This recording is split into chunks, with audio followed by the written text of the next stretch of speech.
Hello നമസ്കാരം, എല്ലാവർക്കും ജാഷി വയനാട് സ്റ്റോറീസിലേക്ക് ഹൃദയപൂർവ്വം സ്വാഗതം. കേൾക്കൂ കേട്ടുകൊണ്ടേയിരിക്കും ഞാനും നിങ്ങളും നമ്മുടെ കഥകളും. തോമസ് ടി അമ്പാട്ട് നോവൽ റിപ്പോർട്ടറിന്റെ 12ാമത്തെ അധ്യായത്തിലേക്ക്. ഇപ്പോഴും വീഡിയോ ക്യാമറ കയ്യിലുണ്ടോടാ പട്ടി? ചോദ്യവും മുഖമടച്ചുള്ള അടിയും ഒന്നിച്ചായിരുന്നു. കണ്ണുകളിൽ ഇരുട്ട് കയറുന്നത് പോലെ ടൈറ്റസിന് തോന്നി. വീണു പോകാതിരിക്കാൻ അയാളെ ഭിത്തിയിലേക്ക് ചാരി. പക്ഷേ നമ്പ്യാരുടെ കലി അടങ്ങിയിരുന്നില്ല. ഭിത്തിയോട് ചേർത്ത് വെച്ച് അയാൾ ആഞ്ഞൊരു ചവിട്ടുകൂടി കൊടുത്തു. അതോടെ ടൈറ്റസ് ചുരുണ്ട് നിലത്ത് വീണു. ബോധമറ്റ ആ ശരീരം തറയിലിട്ട് നമ്പ്യാര് ചവിട്ടി ഉരുട്ടി. ഈ രാജ്യത്തൊരു ജുഡീഷ്യറി ഉണ്ട് പോലും.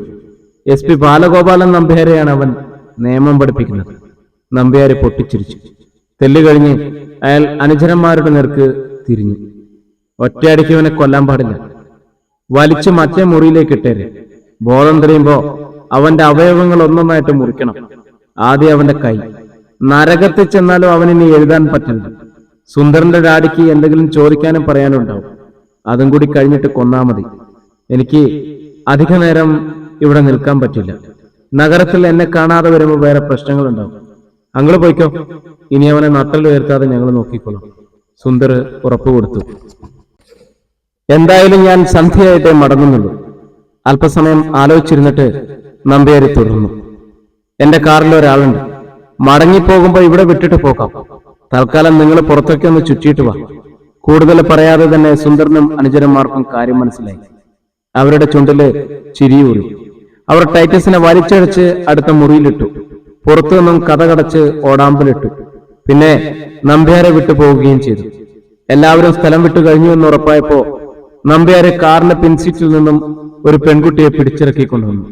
കഷ്ടിച്ച് 17 വയസ്സ് പോലും തികയാത്ത ഒരു കുരുന്നു പെണ്ണ്. കരഞ്ഞ് അവളുടെ കണ്ണുനീര് വറ്റിയിരുന്നു. കൺപോളകൾ തടിച്ചും മുഖം വീർത്തും കാണപ്പെട്ടു. അവളെ മുറിയിൽ കയറ്റി കഥകടച്ചു. ഈശ്വരനെ ഓർത്ത് എന്നെ ഒന്നും ചെയ്യല്ലേ സർ. കൈകൾ കൂപ്പിക്കൊണ്ട് അവൾ കെഞ്ചി. ഇത്തരം സന്ദർഭങ്ങളിൽ ഞാൻ ഈശ്വരനെ ഓർക്കാറില്ലടി. പെണ്ണെ, ഈശ്വരനും പെണ്ണുമായിട്ട് എന്താ ബന്ധം? ഒരു ഫലിതം പറഞ്ഞ മട്ടില് അയാൾ പൊട്ടിച്ചിരിച്ചു. അവൾ പദം പറഞ്ഞ് കരയുകയും ആവുന്നത്ര ചെറുത്തു നിൽക്കാൻ ശ്രമിക്കുകയും ചെയ്തുകൊണ്ടേയിരുന്നു. ആരുടെയോ കാൽപെരുമാറ്റം കേട്ട് ടൈറ്റസ് ഞെട്ടിയുണർന്നു. ജനാലയിലൂടെ മങ്ങിയ പ്രകാശം മുറിയിലേക്ക് കടന്നു വരുന്നുണ്ട്. അധ്യായം 24. ആരോ വാതുക്കൽ വന്നു നിന്നതുപോലെ തോന്നി. കുറച്ചു സമയത്തേക്ക് അനക്കമൊന്നുമില്ല. അടുത്ത മുറിയിൽ മണിക്കൂറുകൾക്ക് മുമ്പ് പിച്ചു ചീന്തപ്പെട്ട സാധു പെൺകുട്ടി ഇപ്പോ ജീവനോടെയുണ്ടോ? അവളുടെ ശബ്ദമൊന്നും കേൾക്കാനില്ല. കുറച്ചു മുമ്പ് ആ മുറിയിൽ നിന്നും പുരുഷന്റെ മൃഗീയമായ കിതപ്പ് കേട്ടിരുന്നു. ഒരു പെൺകുട്ടിയുടെ ദീനമായ കരച്ചിലും കേൾക്കാമായിരുന്നു. ഇപ്പോ ഒന്നുമില്ല. അവളെ അവര് കൊന്നിരിക്കുവോ? ടൈറ്റസിന്റെ ദേഹം മുഴുവൻ വേദനിക്കുന്നുണ്ടായിരുന്നു. അത്ര ഭയങ്കരമായിരുന്നു മർദ്ദനം. ബോധഹീനമായി പോയി. എപ്പോഴോ ബോധമുണർന്നപ്പോ ഏതോ പെൺകുട്ടിയുടെ കരച്ചിലാണ് കേട്ടത്. പിന്നെയും മയക്കത്തിലാണ്. എഴുന്നേറ്റിരിക്കാമെന്ന് തോന്നുന്നു. ടൈറ്റസ് കൈകുത്തി എഴുന്നേറ്റിരുന്നു. തൊണ്ട വരളുന്നു. വീണ്ടും വാതിക്കൽ നിന്നും കാൽപെരുമേറ്റം. ഇത്തിരി വെള്ളം കിട്ടോ? ദാഹിച്ചു മരിക്കുമല്ലോ. ടൈറ്റസ് ആരോടൊന്നില്ലാതെ തെല്ലുറക്കെ പറഞ്ഞു. കാൽപെരുമാറ്റം ഇടനാഴിയിലൂടെ അകന്നകന്നു പോയി. കുറച്ചു കഴിഞ്ഞപ്പോ 2-3 പേർ വരുന്ന കാലച്ച കേട്ടു. അവന് വെള്ളമല്ല, മൂത്ര കൊടുക്കേണ്ടത്, ഒരുത്തൻ പറയുന്നു. വാതിലൽപ്പം തുറക്കപ്പെട്ടു. പെട്ടെന്ന് ടൈറ്റസ് ഇരുന്ന ഭാഗത്തേക്ക് ഒരു കുപ്പി വെള്ളം ഉരുണ്ടുവരുന്ന ഒച്ച കേട്ടു. ഇടുങ്ങിയ കഴുത്തിലൂടെ വെള്ളം പുറത്തേക്ക് തള്ളുന്നു. ഗുൾഗുൾ ശബ്ദവും. വേണമെങ്കിൽ വേഗം എടുത്ത് കുടിച്ചോടാ പന്നി. ടൈറ്റസ് ഒറ്റക്കുറിപ്പിനെ കുപ്പി പിടിച്ചു.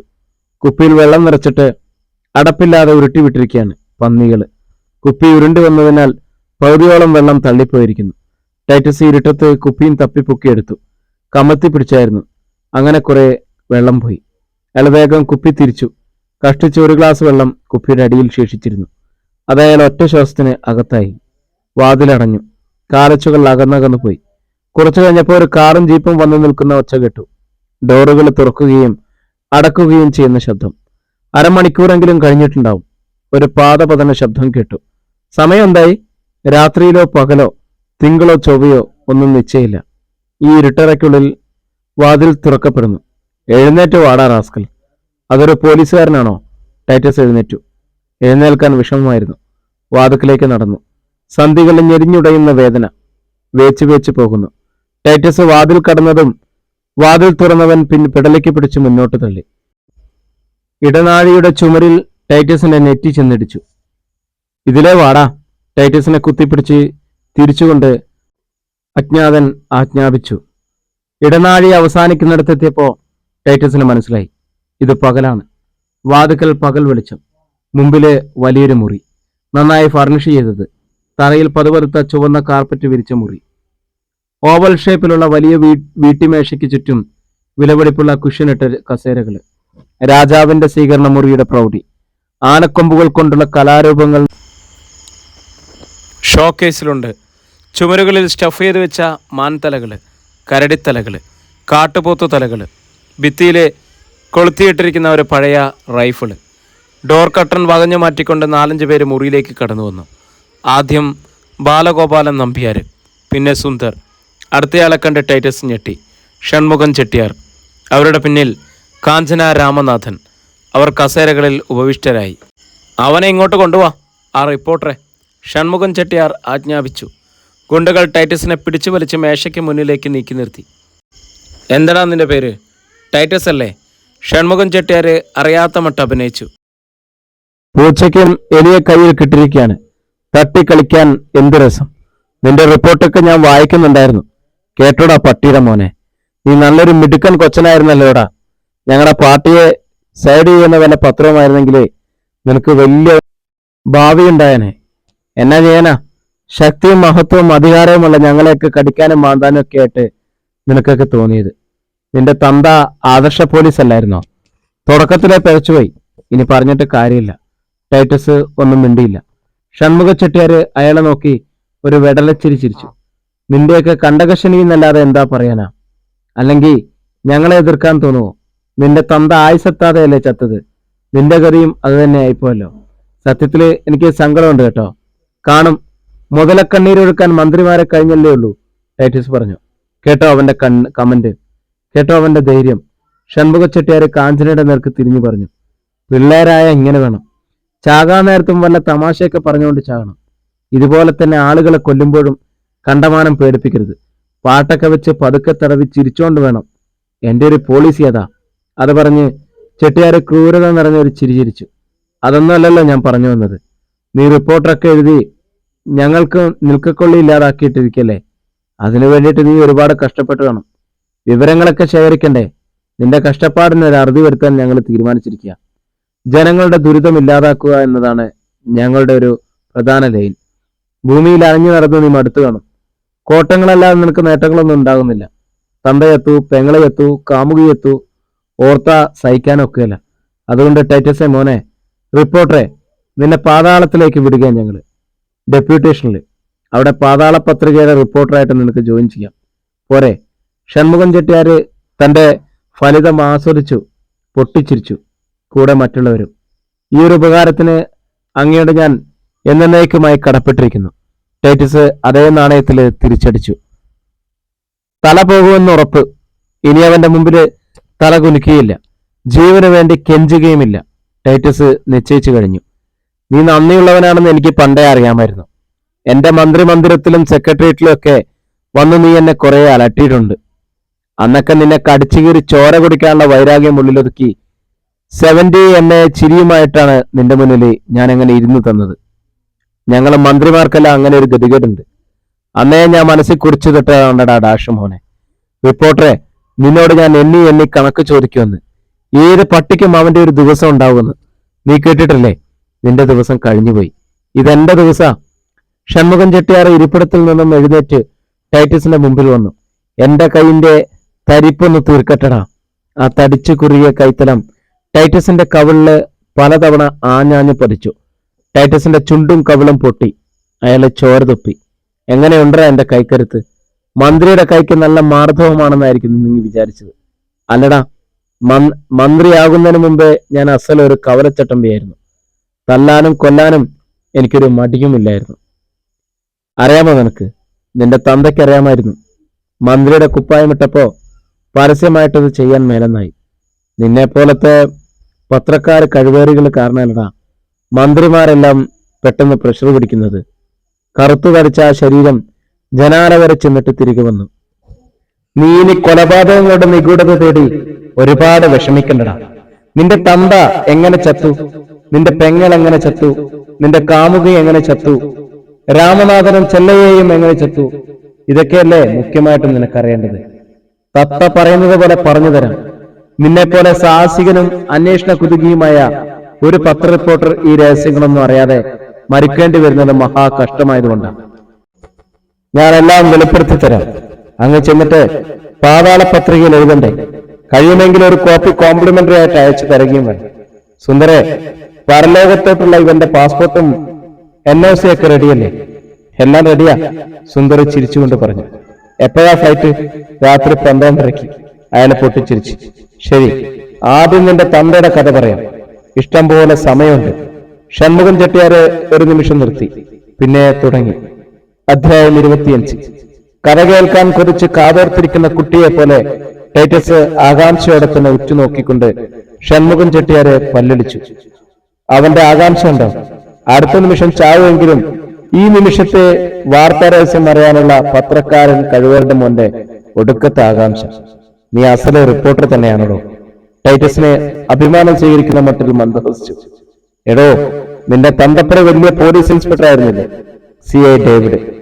ലോകത്തെ നന്നാക്കുവാൻ രണ്ടും കൽപ്പിച്ചിറങ്ങിയ നീതിമാൻ, കൈക്കൂലി വാങ്ങാത്തവൻ, മുഖം നോക്കാതെ നടപടിയെടുക്കുന്നവൻ. എന്നിട്ട് എവിടെ പോയി? നരകത്തില്. അയാളോട് ഞാൻ ആവുന്നത് പോയപ്പോ പറഞ്ഞു, താനൊരുത്തം നോക്കിയാ ഈ ഇന്ത്യ മഹാരാജ്യം നന്നാക്കാൻ പറ്റുകയില്ലെന്ന്. കക്ക കൊണ്ട് കോരി കടൽ വറ്റിക്കാൻ നോക്കണ്ടെന്ന്. മരക്കഴുത അത് കേട്ടില്ല. ടൈറ്റസ് ചെവി വട്ടം പിടിച്ചു. എടാ കൊച്ചനെ, ഇന്നത്തെ കാലത്ത് സ്ഥാനമാനങ്ങൾ കൈപ്പറ്റാനും പാർട്ടി ലീഡറാക്കാനും ഒക്കെ പച്ചവെള്ളം ചവച്ചു കുടിച്ചോണ്ടിരുന്നാൽ പറ്റുമോ? ഇല്ല, ഗാന്ധിജിയുടെ കാലത്ത് പറ്റുമായിരുന്നു. അന്ന് നമ്മളൊന്നും കഷ്ടകാലത്തിന് ജനിച്ചില്ല. ഇന്നും തണ്ടിയും തടിയും മുഷ്കും ഗുണ്ടാപ്പടയും ഒക്കെ വേണം ഒരു സ്ഥാനത്ത് കയറി പറ്റണമെങ്കിൽ. കാലുവാരലും കുതികാല് വെട്ടലും അത്യാവശ്യം ഗുണങ്ങളാണ്. വെറും ഒരു MLA ആകണമെങ്കിൽ കാശ് എത്ര വാരിയെറിയണം? നീ തന്നെ പറ. എൻ്റെ അപ്പൻ അതിന് മാത്രം ഒന്നും സമ്പാദിച്ചു വെച്ചിട്ടില്ലായിരുന്നെന്ന് വെച്ചോ. പിന്നെ എങ്ങനെയാ MLA ആകാൻ ഒക്കും? നീ തന്നെ ഒന്ന് ചിന്തിക്ക്. ഒറ്റ വഴിയേ ഉള്ളായിരുന്നു, കള്ളക്കടത്തും മയക്കുമരുന്നും. എങ്ങനെയെങ്കിലും ഒന്ന് മന്ത്രിയായി കിട്ടിയ ഖജനാവിൽ കൈയിട്ട് വാരാമെന്ന് വെക്കി. അവിടെ വരെ ചെന്നെത്തണ്ടേ? അങ്ങനെ മാനം മര്യാദയ്ക്ക് ആർക്കും പ്രത്യേകിച്ചൊരു ശല്യവുമില്ലാതെ ഞങ്ങൾ കാശുണ്ടാക്കിക്കൊണ്ടിരിക്കുമ്പോഴാണ് നിന്റെ തന്തപ്പടി നീതി നടത്താൻ ഇടങ്കോലുമായിട്ട് ചാടി വീണത്. ഷൺമുഖ ചെട്ടിയാർ ഒന്ന് നിർത്തിയിട്ട് എന്തോ ഓർക്കുന്നത് പോലെ ഏതാനും നിമിഷം ജനാലയ്ക്കലേക്ക് നോക്കി നിന്നു. ജനാലയ്ക്കൽ അടുത്ത് നിന്ന് വെളിയിലേക്ക് കാർക്കിച്ചു തുപ്പി. വീണ്ടും ടൈറ്റസിന്റെ സമീപം തിരിച്ചെത്തി. ആയുസിന്റെ പുസ്തകത്തില് നിന്റെ തന്തയുടെ ജീവിതം അന്നത്തേടം വരെ ഒടേതമ്പുരാൻ വരച്ചിട്ടുണ്ടായിരുന്നുള്ളൂ. അല്ലെങ്കിൽ ഞങ്ങളുടെ വണ്ടി അന്ന് രാത്രി മയൽക്കുറ്റിയിലിടിച്ച് കാരണം അറിയോ? മയക്കുമരുന്നും സ്വർണ്ണ ബിസ്ക്കറ്റും ഡോളർ കിട്ടും ഹൈവേയിൽ എങ്ങനെ ചെതറി വീഴുമോ? ഇല്ല, ഞാനും ചീഫും ഡ്രൈവറും മാത്രമേ വണ്ടിയിലുണ്ടായിരുന്നുള്ളൂ. എങ്കിൽ വേണ്ടില്ല ഒരു പഞ്ചവർണ്ണ കിളിയുടെ ശവവും. ജോലി കൊടുക്കാൻ ഇൻ്റർവ്യൂവിനാണെന്ന് പറഞ്ഞ് TV കൊണ്ടിട്ടതായിരുന്നു. സുന്ദരിയെ, കോളേജ് കുമാരിയെ, അവളെ സ്നേഹിക്കാൻ ഒരു രാത്രി തികച്ചും ഞങ്ങൾക്ക് കിട്ടിയില്ലെന്ന് ഓർക്കണം. ആരുടെ തെറ്റാ? അവളുടെ തലയിൽ അൽപായുസ് വരച്ചു വെച്ചിട്ട് ഒടേ തമ്പുരാൻ അല്ലാതെ ആരുടേതാ? അതല്ലല്ലോ നമ്മൾ പറഞ്ഞു വന്നത്. രാത്രിയിലാണല്ലോ ആക്സിഡൻറ്റ് നടന്നത്. കുറച്ചാൾ കൂടി പോലീസ് വന്നു. CI ഡേവിഡ്, നിന്റെ തന്ത. ഞാൻ അയാളെ വിളിച്ച് മാറ്റി നിർത്തി. ഒരു 10 ലക്ഷം വരെ പേശി നോക്കി, രക്ഷയില്ല. യമകാലൻ നായ്സിൻ്റെ പുസ്തകം നോക്കിയിട്ട് കയറുമെടുത്ത് പോത്തുമ്മേ കയറി. പുറപ്പെട്ടു കഴിഞ്ഞാൽ പിന്നെ രക്ഷയുണ്ടോടാ? ഇല്ല. ഷൺമുഖൻ ചെട്ടിയാർ തൃപ്തിയോടെ ചിരിച്ചു. നിന്റെ തന്തയ്ക്ക് തൊണ്ടിയെല്ലാം കസ്റ്റഡിയിലെടുക്കണമെന്ന്, ഞങ്ങളെ അറസ്റ്റ് ചെയ്തങ്ങ് ലോക്കപ്പിൽ അടക്കണമെന്ന്, സുന്ദരിയുടെ ശവം ഡോക്ടർമാരെ കൊണ്ട് വെട്ടി മുറിപ്പിക്കണമെന്ന്. വല്ല കാര്യമുണ്ടോ? വേണ്ട വേണ്ട എന്നാവുന്നത് പോലെയൊക്കെ ഞങ്ങൾ പറഞ്ഞു നോക്കി. സംഗതി പുറത്തായ പൊതുജനം അറിഞ്ഞാൽ ഞങ്ങൾക്ക് പിന്നെ രാഷ്ട്രീയ ഭാവിയുണ്ടോടാ? കുടുംബ ജീവിതമുണ്ടോ? ജയിലോ തൂക്കോരോ ആയിരിക്കില്ല ഞങ്ങളുടെ വിധി. കണ്ടമാനം കഷ്ടപ്പെട്ട് പഠിക്കലോളം കരം കൊണ്ടു നിന്നിട്ട് താഴെയിട്ടുടയ്ക്കാൻ ഞങ്ങൾക്കാർക്കും മനസ്സ് വരും? അന്ന് രാമനാഥനാ ഞങ്ങളെ സഹായിച്ചത്. ചെല്ലയ്യ അന്ന് രാമനാഥൻ്റെ വലം കയ്യ. തൊണ്ടിയും കസ്റ്റഡിയിലെടുത്ത് ഞങ്ങളെയും ലോക്കപ്പിലടച്ച് നിന്റെ തന്തപ്പടി മഹസ്തർ എഴുതാൻ ആക്സിഡൻ്റ് സ്പോട്ടിലേക്ക് ജീപ്പിൽ പോകുന്നതിനിടയിൽ രാമനാഥനും ചെല്ലയ്യനും കൂടി കാര്യം അങ്ങ് സാധിച്ചു. അത്രയും സമയം മതി. ജീപ്പിൽ എടുപ്പിച്ചത് ചെല്ലയ്യ, ലോറി രാമനാഥൻ്റെ ഗോഡൗണിൽ ഒളിപ്പിച്ചതും അവൻ തന്നെയാണ്. നേരം വെളുക്കും മുമ്പ് ബിസ്ക്കറ്റും ബ്രൗൺ ഷുഗറും ഡോളർ കെട്ടുകളും പഞ്ചവർണ്ണക്കിളിയുടെ ശവവും വേറെ ലോറിയെ കയറ്റി എത്തേൻ്റെ അടുത്ത് എത്തിച്ചടാ ചെല്ലയ്യ. അവൻ മിടുക്കനായിരുന്നു. നേരം വെളുക്കും മുമ്പേ ഞങ്ങളും എത്തേൻ്റെ അടുത്തെത്തി. മറഞ്ഞ കാറും എത്തേൻ്റെ അടുത്തെത്തി. നേരം വെളുത്തു. ഹൈവേയിൽ അങ്ങനെ ഒരു കാർ ആക്സിഡൻറ്റ് ഉണ്ടായിട്ടേയില്ല. മറിഞ്ഞ മയിൽക്കുറ്റിയും പൊട്ടിയ ചില്ല് കഷ്ണങ്ങളും മാത്രം മതിയോ തെളിവിന്. തൊട്ടപ്പുറത്ത് അതിനേക്കാൾ വലിയ അപകടം നടന്നിരിക്കുന്നു. Jeep accident. തകരപ്പാളികൾക്കിടയിൽ ഡേവിഡിൻ്റെ ചോരയിൽ കുടിച്ച ശവം. ഡ്യൂട്ടി കഴിഞ്ഞ് വീട്ടിലേക്ക് മടങ്ങുമ്പോൾ ഏതോ പാണ്ടിലോറി ഇടിച്ച ശേഷം നിർത്താതെ ഓടിപ്പോയി കളഞ്ഞെന്ന വാർത്ത. പോരെ പൂരം. ആളുകൾ, തൊഴിലില്ലാത്തവർ ഇവിടെ പലതും അടക്കം പറഞ്ഞുകൊണ്ട് നടന്ന ഞങ്ങൾക്കെന്നാ പറ്റാനാ? ഞങ്ങളുടെ ഉരുപ്പടികളെല്ലാം സുരക്ഷിതം. ഡ്രൈവർക്കും എനിക്കും ചീഫിനും കുറച്ചൊക്കെ പരിക്കുണ്ടായിരുന്നെങ്കിലും ആ നേരത്ത് അത് വല്ലതും പ്രശ്നമാണോടാ? തല പോകാൻ നേരത്ത് കൊതുക് കടിച്ചത് ആര് ശ്രദ്ധിക്കുന്നു? ടൈറ്റസ് കടപ്പല്ല ഞെരിച്ച് കേട്ടു നിന്നു. അയാളുടെ കണ്ണുകളിൽ രോഷത്തിൻ്റെ അഗ്നി ജ്വലിച്ചു. ഞരമ്പുകളും പേശികളും മുരുക്ക് കമ്പി പോലെ വലിഞ്ഞു മുറുകി. തൻ്റെ പിതാവിനെ നിഷ്ഠൂരമായി കൊലപ്പെടുത്തിയവരിൽ ഒരുവനാണ് കൺമുമ്പിൽ, അതും നീതി നിർവഹിച്ചതിൻ്റെ പേരിൽ. പക്ഷെ താനിവിടെ നിസ്സഹായനാണ്, മരണം കാത്തു കിടക്കുന്നവൻ.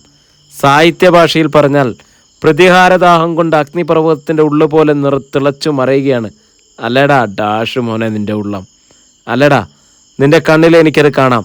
നിൻ്റെ പക, രോഷം എല്ലാം നിൻ്റെ മുഖത്തെനിക്ക് കാണാം. നല്ല രസമുണ്ട്. നടുവ് നാലായിട്ടൊടിഞ്ഞാലും മൂർഖൻ പത്തി വിരിച്ച് ചുറ്റുന്നത് കണ്ടില്ലേ? ഇപ്പം കാച്ചിക്കളയെന്ന മട്ടിൽ ഷൺമുഖൻ ചെട്ടിയാർ ചിരിച്ചു. ടൈറ്റസ് ഒന്ന് പല്ലിളിച്ച് കാട്ടി. അത് ശരിയാ, ഞാൻ ചാകാൻ പോകുന്നവനല്ലേ. ബാക്കി കേട്ടിട്ട് ചത്താൽ ആത്മാവിനൊരു ശാന്തി കിട്ടിയനെ. രാമനാഥനെ ആര് കൊന്നു? എന്തിനു കൊന്നു? ചെല്ലയ്യെ എന്തിനു കൊന്നു? ആര് കൊന്നു? അതുകൂടി ഒന്ന് പറഞ്ഞാൽ കൊള്ളാം. അവരൊക്കെ നിങ്ങളുടെ സ്വന്തം ആൾക്കാരല്ലായിരുന്നോ? പറയാമടോ റിപ്പോർട്ടറെ, പറയാം. ചെയ്ത ഉപകാരത്തിന് നന്ദിയുള്ളവരായിരുന്നടാ ഞങ്ങൾ. രാമനാഥൻ പെട്ടെന്ന് കോടീശ്വരനായത്, കമ്പനികളുടെ ഉടമയായത്. അവൻ്റെ സഹായം ഞങ്ങൾക്ക് വീണ്ടും വീണ്ടും ആവശ്യമുണ്ടായിരുന്നു. കാഞ്ചനയും ഞാനും തമ്മിൽ രഹസ്യമായിട്ടുള്ളൊരു അടുപ്പം സ്ഥാപിച്ചു വരുന്നതേ ഉണ്ടായിരുന്നുള്ളൂ. ആർദ്രയും എനിക്ക് നോട്ടമുണ്ടായിരുന്നു എന്ന് വെച്ചോ. ഭാര്യ വ്യഭിചരിക്കുന്നത് കൺമുമ്പിൽ കണ്ടാൽ ആര് സഹിക്കും? രാമനാഥനെ ഞാൻ കുറ്റം പറയല, പക്ഷെ അവൻ ഇതും ബിസിനസ്സും കൂടി കൂട്ടിക്കുഴയ്ക്കരുതായിരുന്നു. ഒരുമാതിരി പിള്ളേരെ പോലെ അവൻ ഞങ്ങളോട് കൂട്ടുവെട്ടി. രഹസ്യങ്ങൾ അറിയാവുന്ന മിത്രം പിണങ്ങിക്കഴിഞ്ഞാൽ എത്ര വലിയവനായാലും പിന്നെ അവനെ വെച്ചുകൊണ്ടിരിക്കരുതെന്ന ഞങ്ങളുടെ ഒരു തത്വശാസ്ത്രം. എന്നിട്ട് ഞാനും ചീഫും അവൻ്റെ മോനും കൂടെ അവസാന കൈക്കെന്ന് പറഞ്ഞു നോക്കി. അവൻ കേട്ടില്ലെന്ന് മാത്രമല്ല, ഞങ്ങൾക്ക് നേരെ ഭീഷണിയും മുഴക്കി. സുന്ദരൻ ചെല്ലയെയും കൂടി അവനെ വേണ്ടെന്ന പോലെ അങ്ങ് കാര്യം പറഞ്ഞു മനസ്സിലാക്കി. അതൊക്കെ മനസ്സിലാക്കി പറഞ്ഞു വന്നപ്പോഴേക്കും അവനങ്ങ് കരഞ്ഞുപോയി. പിന്നെ തൂക്കിയെടുത്ത് താഴോട്ടെറിയുകയല്ലാതെ വേറെന്ത് ചെയ്യാനാ? ചെല്ലയ്യെ എന്തിനു വന്നു? ടൈറ്റസ് ചോദിച്ചു. അവന് ഞങ്ങളുടെ രഹസ്യം മുഴുവൻ അറിയാം. പണ്ടത്തെ പഞ്ചവർണ്ണക്കിളിയെ കുഴിച്ചിട്ട സ്ഥലം പോലും അവന് മനപ്പാടാ. രാമനാഥനെ വകവരുത്തിയ വകയിൽ ഞങ്ങൾ നല്ലൊരു തുക അവന് കൊടുത്തതാ. അവൻ പെട്ടെന്ന് മുതലാളിയായി. പക്ഷെ ആ കള്ളപ്പന്നിക്ക് ഇത് കിട്ടിയത് പോരാന്നൊരു തോന്നൽ. അവൻ ഞങ്ങളെ ബ്ലാക്ക് മെയിൽ ചെയ്യുകയാണെന്ന് ഞങ്ങൾക്കൊരു തോന്നൽ.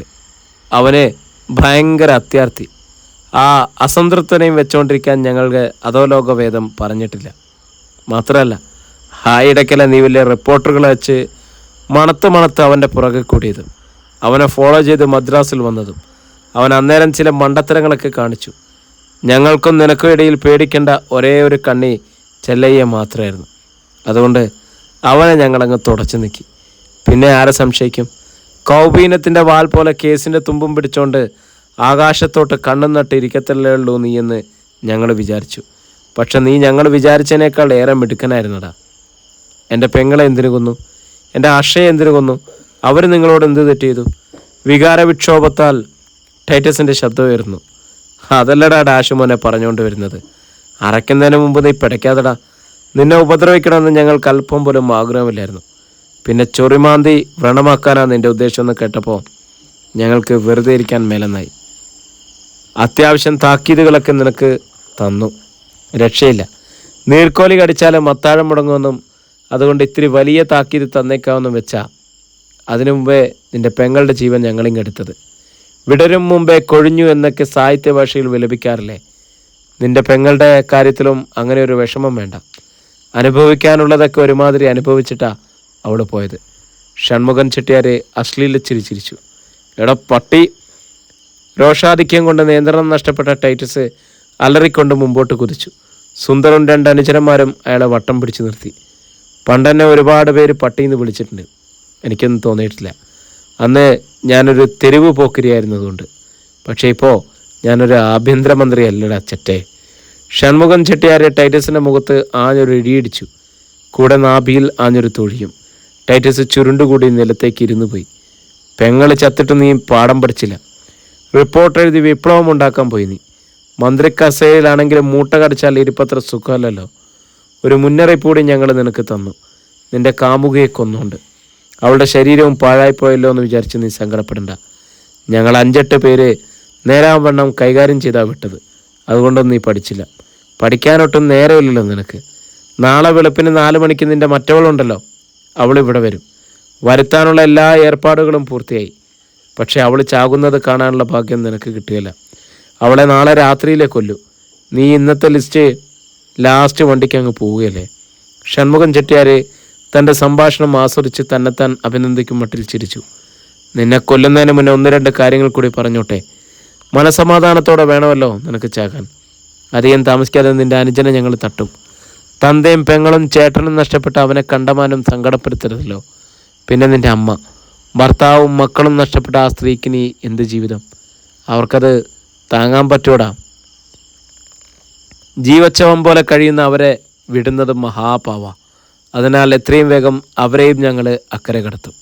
നിങ്ങൾ കുടുംബക്കാരെയെല്ലാം അക്കരയ്ക്ക് വിട്ടുകഴിഞ്ഞാൽ ഞങ്ങൾക്കിവിടെ സ്വസ്ഥം സുഖം, നിങ്ങൾക്കവിടെ സുഖം. എല്ലാവരും ഒത്തുകൂടി സന്തോഷമായിട്ട് കഴിയരുതോ? അതുകൊണ്ട് പറഞ്ഞത് വിഷമിക്കൊന്നും വേണ്ട.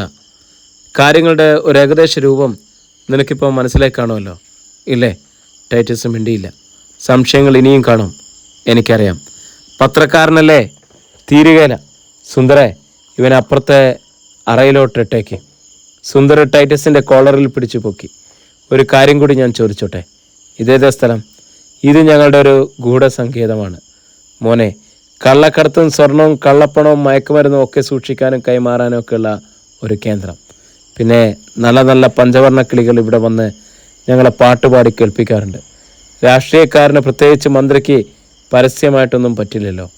കാടുകൾക്കും കുന്നുകൾക്കും ഒക്കെ ഇടയ്ക്ക് ഒരു എസ്റ്റേറ്റിൻ്റെ പ്രാന്തത്തിലുള്ള ബംഗ്ലാവാണെന്ന് മാത്രം വിചാരിച്ചാൽ മതിയുടെ റിപ്പോർട്ടറെ. ഷൺമുഖൻ ചെട്ടിയാർ പൊട്ടിച്ചിരിച്ചു. സുന്ദർ ടൈറ്റസിനെ വലിച്ചിഴച്ച് ഇരുൾ നിറഞ്ഞ ഒരറയിലേക്ക് കൊണ്ടുപോയി. അധ്യായം 26. ടൈറ്റസ് വീണ്ടും അറയ്ക്കുള്ളിലായി. തണുത്ത അറ, ഇടുങ്ങിയ മുറി. വാതിലടച്ചിട്ട് സുന്ദർ പറഞ്ഞു, ഒറ്റയ്ക്ക് ചാവണമെന്നല്ലോ എന്നോർത്ത് നീ വിഷമിക്കേണ്ട റിപ്പോർട്ടറെ. പൈങ്കിളി പോലത്തെ ഒരു പെണ്ണിനെയും നിനക്ക് കൂട്ടുവിടുന്നുണ്ട്. 2നെയും ഒരു കുഴിയിൽ തന്നെ മൂടിയേക്കാം. കെട്ടിപ്പിടിഞ്ഞ് കിടന്ന് വല്ല പുന്നാരം പറഞ്ഞുകൊണ്ട് കിടക്കരുതോ ഇനിയുള്ള കാലം? സുന്ദർ ഒന്ന് ചിരിച്ചിട്ട് പിന്മാറി. ടൈറ്റസ് ആലോചിക്കായിരുന്നു, ഏതാണ് ആ പെണ്ണ്? നിർഭാഗ്യവതിയായ ഒരു പെൺകുട്ടി. അവൾ ആരായാലും ചതിക്കപ്പെട്ട് ഇവിടെ എത്തിയതായിരിക്കണം. ഒടുവിൽ നരാധമന്മാർ അവളെ കശക്കി ഞെരിച്ചിരിക്കണം. ഒടുവിൽ മരണമാണ് അവളെ തേടിയെത്തുക. ഇവർ ആരാണ്? ഈ ചെകുത്താൻ ആരാണ്? മനസാക്ഷിയില്ലാത്ത റാസ്കൽസ്. മരണം തന്നെ പിടികൂടാൻ ഇനി മണിക്കൂറുകൾ മാത്രമേ ശേഷിച്ചിരുന്നുള്ളൂ എന്ന് ടൈറ്റസ് ഒരു നടുക്കത്തോടെ ഓർത്തു. രക്ഷപ്പെടാൻ എന്തെങ്കിലും ഒരു പഴുത്. വാതിൽ പിടിച്ച് കുലുക്കി നോക്കി. വെളിയിൽ നിന്നും ഓടാമ്പലിട്ട് അടച്ചിരിക്കുകയാണ്. രക്ഷയില്ല. മുകളിലെ കോൺക്രീറ്റ് തട്ട്. വാതിലിൻ്റെ വെന്റിലേഷനിൽ നിന്നുള്ള ടൈറ്റസ് സംശയത്തോടെ നോക്കി. വാതിലിൻ്റെ വിജാഗരിയിൽ ചവിട്ടിക്കയറി നിന്ന് വെന്റിലേഷൻ്റെ അഴികളിൽ പിടിച്ചെത്തി നോക്കി. ഇടനാഴി കാണാം. കമ്പികൾ ഇളക്കാൻ നോക്കിയിട്ട് പറ്റുന്നില്ല. രാത്രിയായി. മുറിയിൽ ഇരുട്ട്. രാത്രി 12:30-ക്കാണ് അവർ തന്നെ കൊല്ലുക. ടൈറ്റസ് ഞെട്ടി.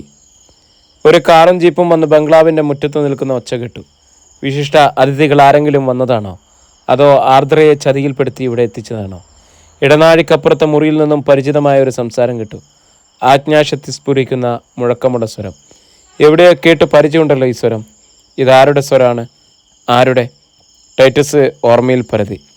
മുഖ്യമന്ത്രി ചക്രവാണിയുടെ സ്വരമല്ലേ അത്? ടൈറ്റസ് വെന്റിലേഷനിലൂടെ എത്തി നോക്കി. ഇടനാഴിയിൽ ലൈറ്റുണ്ട്. ഒരു ഹാഫ് ഡോർ അടഞ്ഞു കിടക്കുന്നത് കാണാം. അതിനപ്പുറത്ത് ആരൊക്കെയോ ചലിക്കുന്നുണ്ട്. സംഭാഷണം കേൾക്കാം. ഇവിടെ വെച്ച് എല്ലാം തീർക്കണം, ഒന്നും ബാക്കി വെക്കരുത്.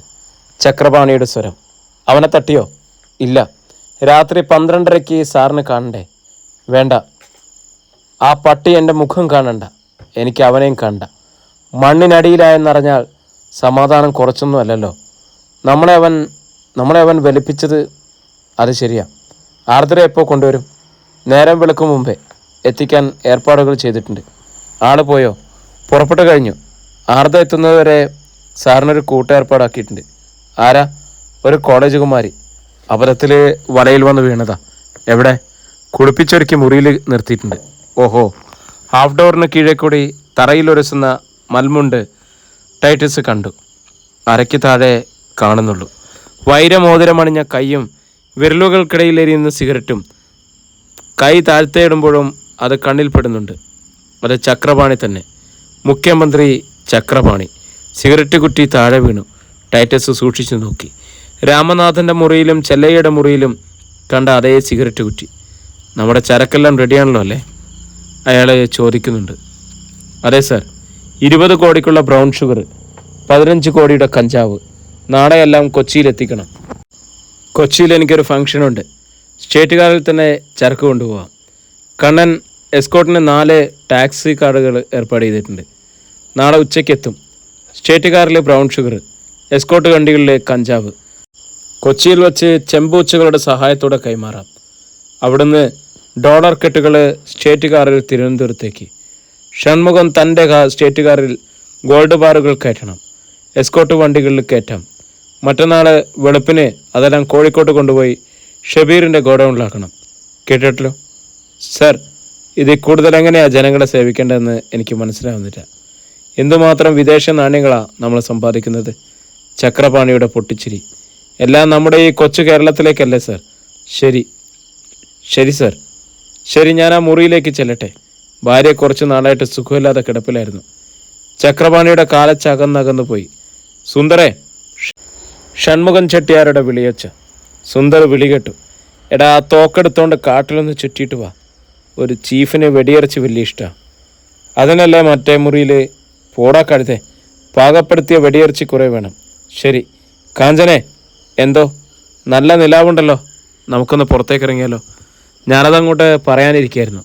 ശബ്ദങ്ങൾ നിലച്ചു. ടൈറ്റസ് തറയിലിറങ്ങി ദീർഘനിശ്വാസം അയച്ചു.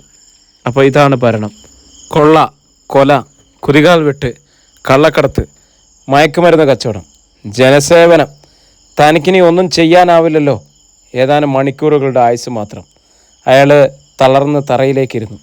സമയം എപ്പോഴോ പോയിക്കൊണ്ടിരുന്നു. എപ്പോഴോ ഒരു സ്ത്രീയുടെ കരച്ചിൽ കേട്ടു. എന്തൊക്കെയോ തട്ടിമറിഞ്ഞു വീഴുന്ന സ്വരം കേട്ടു. അമർത്തിയൊരു നിലവിളി കേട്ടു. ആരുടെയൊക്കെയോ തിടുക്കപ്പെട്ടുള്ള പാദപതന ശബ്ദങ്ങൾ കേട്ടു. കുറച്ച് നിമിഷങ്ങൾ കഴിഞ്ഞു. ഇപ്പോൾ ഒരു ശബ്ദവുമില്ല. ടൈറ്റസ് വാതിൽ വിജാഗിരിയിൽ ചവിട്ടി എത്തിക്കുത്തി വെന്റിലേഷനിലൂടെ നോക്കി. ഒരു പെൺകുട്ടി കീറിപ്പറഞ്ഞ വേഷത്തിൽ ചുമരോട് പറ്റിച്ചേർന്ന് കാലച്ചു കേൾപ്പിക്കാതെ പതുങ്ങി പതുങ്ങി നിൽക്കുന്നു. രക്ഷപ്പെട്ടോടാനുള്ള ഭാവം. രക്ഷയെക്കുറിച്ച് ഒരു പ്രത്യാശ അയാളുടെ ഉള്ളിൽ കത്തിക്കാളി. ഹാഫ് ഡോറിന് മുന്നിലെത്തിയപ്പോൾ ടൈറ്റസ് ഒരു ശബ്ദം പുറപ്പെടുവിച്ചു. അവളൊന്ന് ഞെട്ടി. ആ ശബ്ദം കേട്ട ഭാഗത്തേക്ക് നോക്കി. അവൾ തളർന്നു വീണേക്കൊന്ന് ടൈറ്റസിന് തോന്നി. പേടിക്കണ്ട, ഞാൻ നിന്റെ ശത്രുവല്ല. എന്നെ അവർ അടച്ചിട്ടിരിക്കുക. ഈ വാതിലിൻ്റെ ഓടാമ്പലൊന്ന് നീക്കി തന്നാൽ ഞാൻ നിന്നെ രക്ഷിക്കാം. അയാളെ അടക്കിയ സ്വരത്തിൽ പറഞ്ഞു. പെൺകുട്ടി സംശയിച്ച് തുറച്ചു നോക്കി നിൽക്കുകയാണ്. വേഗം വേണം, ആരെങ്കിലും കാണും മുമ്പേ. ഇല്ലെങ്കിൽ നീയും ഞാനും രക്ഷപ്പെടില്ല. പെൺകുട്ടി വാതിലിനടുത്തേക്ക് നീങ്ങി. ടൈറ്റസിൻ്റെ ഹൃദയം കുതിച്ചു തുള്ളി. മരണത്തിൻ്റെ ചൂളം വിളി അകന്നു പോകും പോലെ. പെൺകുട്ടി വാതിലിൻ്റെ ഓടാമ്പൽ നീക്കി. വാതിൽ തുറന്നു. ടൈറ്റസ് കോറിഡോറിലേക്ക് ഇറങ്ങി. മരണത്തിൻ്റെ വായിൽ നിന്നും ജീവിതത്തിലേക്ക് താൻ കുതിച്ചു ചാടിക്കഴിഞ്ഞുവെന്ന് അയാൾക്ക് തോന്നി. മുഖ്യമന്ത്രി ചക്രപാണി അല്ലായിരുന്നോ നിന്നോടൊപ്പം മുറിയിൽ? ടൈറ്റസ് അയാളുടെ കാതിൽ ചോദിച്ചു. അതെ. നീ എങ്ങനെ രക്ഷപ്പെട്ടു ചാടി? മേശപ്പുറത്ത് വോട്ട് പ്രതിമയെടുത്ത് തലയ്ക്ക് ഒറ്റയടി. അവളെ കിതച്ചു. ചത്തോ നീചൻ? അറിയത്തില്ല. എന്നാ വാ, എങ്ങനെയും പുറത്തു ചാടണം. ടൈറ്റസ് അവളുടെ കൈ പിടിച്ചുകൊണ്ട് ഇടനാഴിയിലൂടെ നീങ്ങി. ഇടനാഴിയുടെ അങ്ങേയറ്റത്ത് വാതിലിന് താഴെയുള്ള പടവുകളിൽ 2 ഗുണ്ടകൾ വീടിയും വലിച്ച് സൊറ പറഞ്ഞിരിക്കുന്നു. ടൈറ്റസ് ഇരുഭാഗത്തേക്കുള്ള വാതിൽ കടന്ന്. അത് വലിയൊരു സ്റ്റോർ മുറിയായിരുന്നു. വീപ്പുകൾ, ചാക്കുകൾ, മയക്കുമരുന്ന് നിറച്ച പ്ലാസ്റ്റിക് കൂടുകൾ, മണ്ണെണ്ണ, ഡീസലും പെട്രോളുകളും ഒക്കെ നിറച്ച കന്നാസുകൾ. മറ്റൊരു വാതിക്കൽ കൂടി അവരത് തുറന്നു. അവിടെ ഒരു മിനി വർക്ക്ഷോപ്പ് ഉണ്ടായിരുന്നു. അവിടെ നിന്നും പുറത്തേക്കൊരു വാതിലുണ്ട്. വാതിൽ തുറന്ന ശേഷം ടൈറ്റസ് അല്പനിമിഷം ആലോചനയിൽ ആണ്ടു നിന്നു. അയാൾ തിരിച്ചു വന്ന് ഒരു മേശമേൽ വെച്ചിരുന്ന ഏതാനും സ്പാനറുകളും ഒരു ചുറ്റികയും കട്ടിംഗ് പ്ലെയറുകളും എടുത്തു. പിന്നെ പെൺകുട്ടിയെയും കൂട്ടി പുറത്തേക്കിറങ്ങി. നല്ല നിലാവുള്ള രാത്രിയായിരുന്നു അത്. പെൺകുട്ടിയെ ഒരു മരച്ചുവട്ടിലെ ഇരുട്ടിൽ നിർത്തിയിട്ട് അയാൾ കെട്ടിടത്തിൻ്റെ പരിസരമാകമാനം വീക്ഷിച്ചു. രാത്രിയിൽ ശക്തമായി കാറ്റ് വീശുന്നുണ്ടായിരുന്നു. അതിനാൽ ഉറക്കെ ഒരാൾ വിളിച്ചാൽ പോലും കേൾക്കാൻ പറ്റില്ല. കാട്ടുമരങ്ങൾ തലയുറഞ്ഞാടുന്നു. ടൈറ്റസ് തൻ്റെ ഷർട്ടഴിച്ച് ചുറ്റികയിൽ പതുക്കെ കെട്ടി. അതുകൊണ്ടുള്ള ആക്രമണം മരണകാരണം വരുതെന്ന് അയാൾക്കൊരു നിർബന്ധമുണ്ടായിരുന്നു. വെടി പറഞ്ഞുകൊണ്ടിരുന്ന 2 ഗുണ്ടകളല്ലാതെ പുറത്താരെയും കാണാനില്ല. ടൈറ്റസിൽ മിന്നൽ പിളർ പോലെ ഗുണ്ടകളുടെ മുന്നിലേക്ക് ചാടി വീണു. വലത്തിരുന്നവൻ്റെ തലയിൽ ചുറ്റിക കൊണ്ട് ഒന്ന് കൊട്ടി. ദീനരോധത്തോടെ അവൻ മറിഞ്ഞു. പിന്നെ അനക്കമില്ല. അടുത്തയാളിൽ ചാടി എഴുന്നേൽക്കുകയായിരുന്നു. പ്രത്യാക്രമണത്തിന് മുമ്പേ ടൈറ്റസ് അവൻ്റെ തലയിലൊന്ന് മുട്ടി. അവനൊന്ന് വെട്ടിയിട്ടതുപോലെ വീഴാൻ വ്യാപിച്ചു. ടൈറ്റസ് അവനെ മെല്ലെ താങ്ങി ഒരു കുഞ്ഞിനെ പോലെ എന്ന പോലെ നിലത്ത് കിടത്തി. ഒച്ചയുണ്ടാകരുതല്ലോ. 4-5 വണ്ടികൾ കിടപ്പുണ്ട് ബംഗ്ലാവിൻ്റെ മുന്നിൽ. ടൈറ്റസ് പമ്മിപ്പതുങ്ങി ഓരോ വാഹനത്തിനരികിലും ചെന്ന് നോക്കി. ആരെങ്കിലും വണ്ടിക്കുള്ളിലുണ്ടോ എന്ന്. വാനിൽ 2 പോലീസുകാർ കിടന്നുറങ്ങുന്നുണ്ടായിരുന്നു. ഷൺമുഖൻ ചെട്ടിയാരുടെ കാറിൽ ആരുമില്ലായിരുന്നു. ചക്രപാണിയുടെ കാറിൽ താഴെ ഡ്രൈവർ കിടന്നുറങ്ങുന്നുണ്ടായിരുന്നു. ചില്ലുകളെല്ലാം താഴ്ത്തിയിട്ടിരിക്കുകയാണ്. 2 പോലീസ് ജീപ്പുകളും ഒരു മാരുതിക്കാറുമുണ്ട്. ഇനിയും ജീപ്പുകളിൽ ഓരോ പോലീസുകാർ കിടന്നുറങ്ങുന്നുണ്ട്. മാരുതിക്കാറിൽ ആരുമില്ല. ടൈറ്റസ് ഓരോ വാഹനത്തിൻ്റെയും ടയറുകളിലേക്ക് കാറ്റഴിച്ചു വിട്ടു. പിന്നിൽ ചെന്ന് പെൺകുട്ടിയെയും കൂട്ടിക്കൊണ്ട് മാരുതിക്കാറിനരികിലേക്ക് വന്നു. വേട്ടയ്ക്ക് സുന്ദറിനോടൊപ്പം പോയ എസ്കോട്ട് പോലീസും ഗുണ്ടകളും മടങ്ങുന്നതേ ഉണ്ടാകുന്നുള്ളൂ. നിലാവത്ത് മേളിക്കാൻ പോയ കാഞ്ചനയും ഷൺമുഖൻ ചെട്ടിയാരും മടക്കത്തെക്കുറിച്ച് ചിന്തിക്കുന്നതേ ഉണ്ടായിരുന്നുള്ളൂ. വെടിവെച്ച് പിടിച്ച കേഴയാടിനെയും മൊയലുകളെയും കൊണ്ട് റോഡിലൂടെ വരികയായിരുന്ന സുന്ദറും സംഘവും ഒരു ശബ്ദം കേട്ടു നിന്നു. ഒരു കാറ് റോഡിലൂടെ താഴേക്ക് ഉരുണ്ടു വരുന്നു. ലൈറ്റുകളില്ലാതെ, എഞ്ചിൻ്റെ ഇരമ്പലില്ലാതെ. സുന്ദറിൻ്റെ മാരുതി. എന്തോ കുഴപ്പമുണ്ടെന്ന് സുന്ദറിന് തോന്നി. അയാൾ മറ്റുള്ളവരോട് പറഞ്ഞു, റോഡിൽ നിന്നും ആരും മാറരുത്. വേഗത്തിൽ ഇറക്കമിറങ്ങി വന്ന മാരുതിയുടെ നേർക്ക് അയാൾ തോക്ക് ചൂണ്ടി. രാത്രി 11 മണിയായി കാണും. വിമൺ ഹോസ്റ്റലിൽ ആർദ്ര ഉറക്കം പിടിച്ചതേയുള്ളൂ. അപ്പോൾ ഒരു ഫോൺ കോള്. മേട്രൺ വന്ന് വിളിച്ചുണർത്തി. ആർദ്ര അവരുടെ പുറകെ ചെന്ന് ഫോൺ കോൾ അറ്റൻഡ് ചെയ്തു. പോലീസ് സ്റ്റേഷനിൽ നിന്നാണ്. കാഞ്ചന രാമനാഥൻ കൊല്ലപ്പെട്ടിരിക്കുന്നു. വീട്ടിൽ വെച്ചാണ് സംഭവം. ഉടൻ വീട്ടിലേക്ക് പുറപ്പെടുക. ആർദ്രയ്ക്ക് പക്ഷേ ഒന്നും തോന്നിയില്ല. ഇത് പാതിരാത്രിക്ക് എങ്ങനെ ഞാൻ അങ്ങോട്ട് വരുന്നത്? അയാൾ നീരസത്തോടെ ചോദിച്ചു. ഒരു കാര്യം ചെയ്യാം, സ്റ്റേഷനിൽ നിന്നൊരു വണ്ടി വിടാം. വേഗം പോരാനൊരുങ്ങിക്കൊള്ളൂ. മർഡർ നടത്തിയിരിക്കുന്നത് ടൈറ്റസ് ആണ്. അയാളെ സ്പോട്ടിൽ വെച്ച് തന്നെ പിടികൂടി.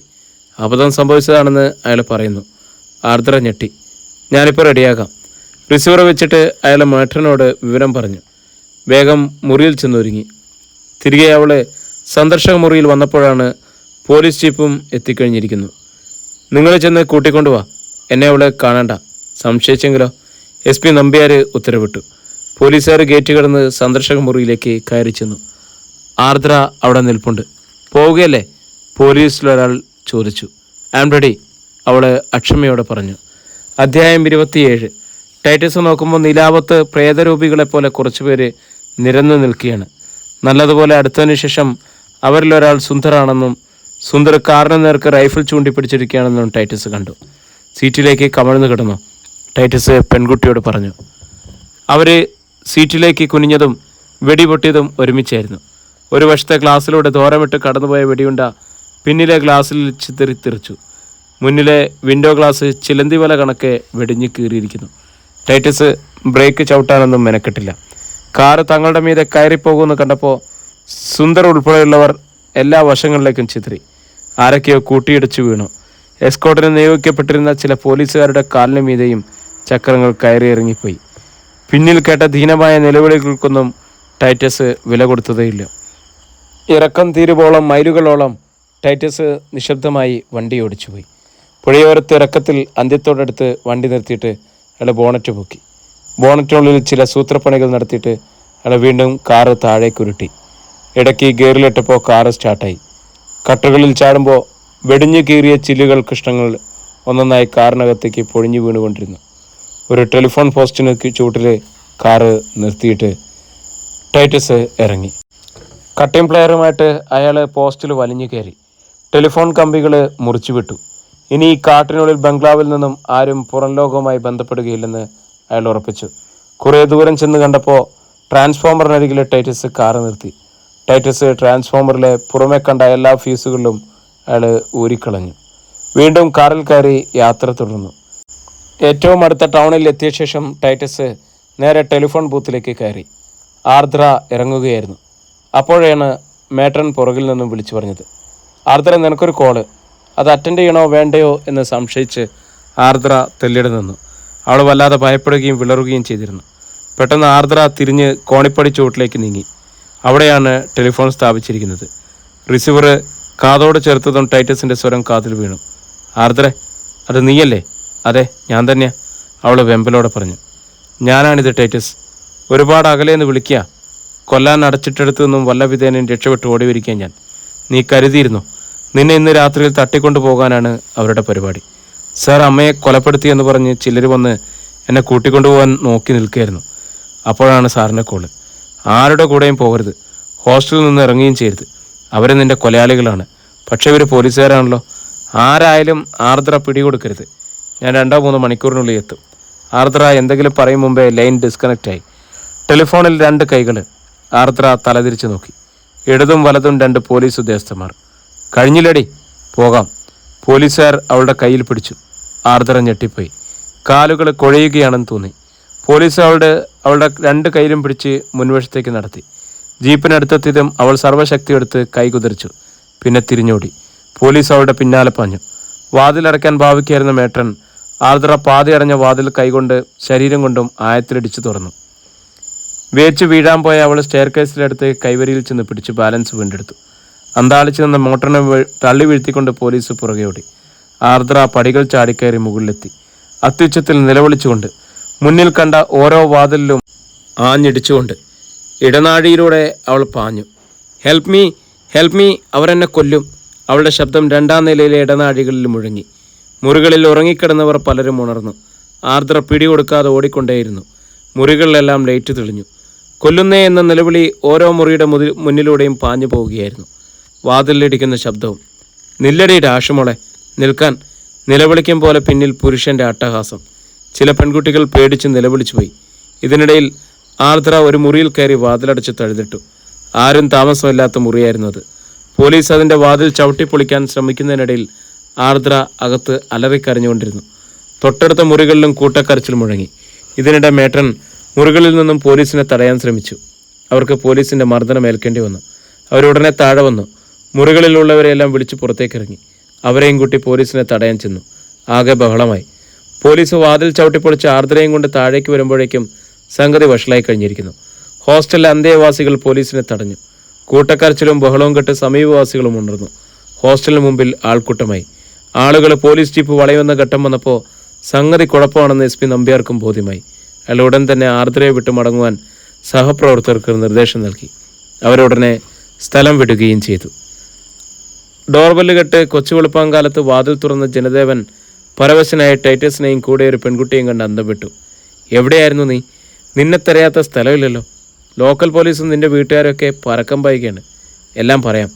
ആരും ഞങ്ങൾക്ക് കുടിക്കാൻ എന്തെങ്കിലും, പിന്നെ ഭക്ഷണം. ജനദേവൻ അവരെ അകത്തേക്ക് കൊണ്ടുപോയി. ഒരു ഗ്ലാസ് ചൂടുവെള്ളം കുടിച്ചപ്പോൾ തന്നെ നേരെ നിൽക്കാമെന്നായി ടൈറ്റസ്. ഏതാണ് ഈ പെൺകുട്ടി? ജനദേവൻ ചോദിച്ചു. സുധ. ഇവളാണ് എൻ്റെ ജീവൻ രക്ഷിച്ചത്.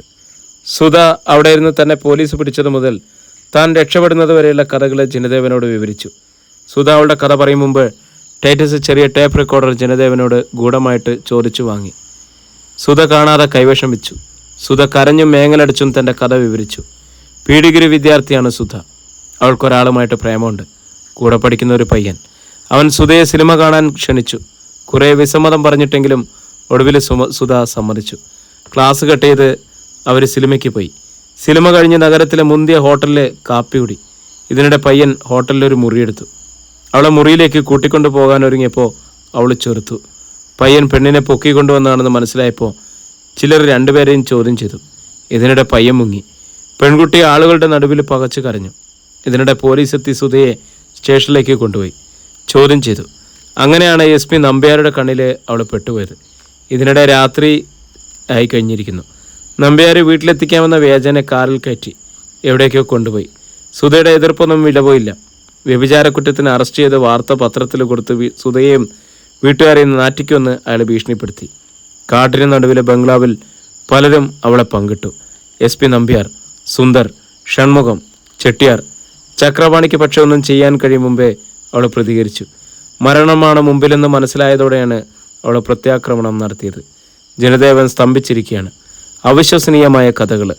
ടൈറ്റസും തൻ്റെ പിതാവും ടെസിയും ഹർഷയും രാമനാഥനും ചെല്ലയും ഒക്കെ എങ്ങനെയാണ് കൊല്ലപ്പെട്ടതെന്നും ആരാണ് ഇതിൻ്റെ പിന്നിൽ പ്രവർത്തിച്ചതെന്നും വിവരിച്ചു.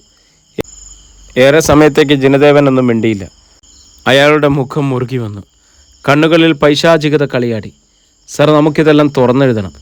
മുഖ്യമന്ത്രിയുടെയും ആഭ്യന്തരമന്ത്രിയുടെയും മുഖം മൂടി പിച്ചി ചീന്തണം. ജനം അവരെ കല്ലെറിഞ്ഞു കൊല്ലും, ടൈറ്റസ് വീറോടെ പറഞ്ഞു. ജനദേവൻ നിഷേധാർത്ഥത്തിൽ തലയാട്ടി. തെളിവില്ലല്ലോ ടൈറ്റസേ നമ്മുടെ കയ്യിൽ. അവരെ നമുക്കൊന്നും ചെയ്യാൻ കഴിയില്ല. എങ്കിലും നമുക്കത് എഴുതാം.